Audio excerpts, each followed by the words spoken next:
In the village of Okaefe, there was a family known as the Adetolas. They were hard-working farmers, honest and kind, but they carried a heavy curse. No one in their family lived past the age of 50. It had been this way for as long as anyone could remember.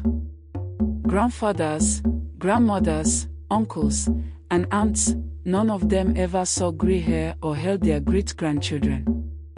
By the time they turned 49, fear would grip them like a shadow, and before their 50th birthday, they would die, sometimes from sickness, accidents, or even in their sleep.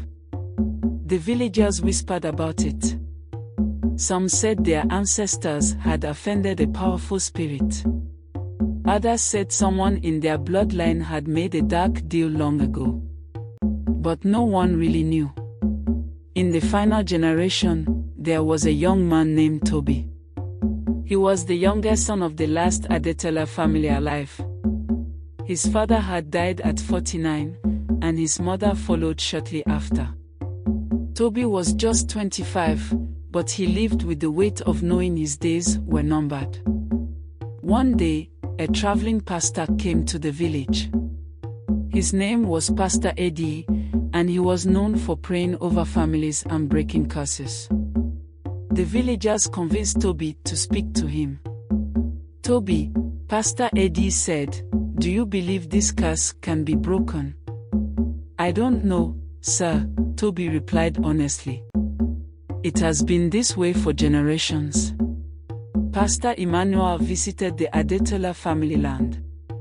He walked around the old compound, touching the trees and the walls. Then he stopped under the biggest tree in the center of the yard. "Something happened here," he said. The elders were called, and after much pressure, an old woman named Mama Iriti spoke up.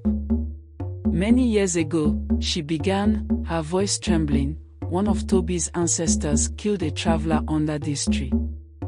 The traveler was a priest, and with his dying breath, he cursed this land. He said no one from the Adetola family would live past 50. The villagers gasped. Pastor Eddie knelt under the tree and began to pray. Toby knelt beside him, his forehead pressed to the ground.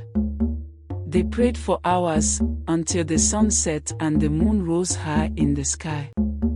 When they finished, the pastor took a jug of water, blessed it, and poured it at the roots of the tree.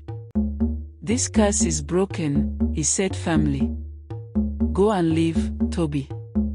Years passed, and something strange happened. Toby turned 50, then 51, and then 52.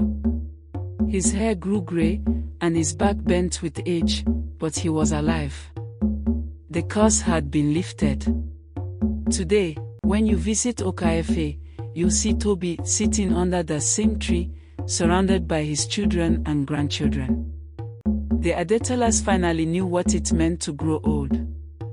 And every year, on Toby's birthday, the whole village celebrates, not just his life, but the end of a curse that once seemed unbreakable.